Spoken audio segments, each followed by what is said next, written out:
Gubernur Aceh ada sesuatu butuh mereka kerjasama abi yang gubu mungkin ada bagi upload sama ada lejino ya. Yang pertama, apalagi kesalahan Ahmad Marzuki menghapuskan pengajian urut Jumat. Rasulullah memerintahkan urut Jumat untuk beribadah ijak agamanya dari luar ijak apa sana Islam. Apa yang nanya? Kalau dia nak ngejak dia ancur-ancur kita agama Islam. Ya abi gubernur, cici gubernur ke abi gubernur.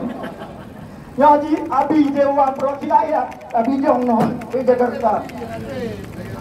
Hai pilih, hai be. Abi kalau ikut dewan politik abi. Hai tahun 2022 banjir ke PJ gubernur hanya ujung hanangan dari surati DPR hapuskan bank syariat di Aceh. Hebat Ahmad Marzuki merusak syariat atau menegakkan syariat. Siapa yang ada di balik Ahmad Marzuki?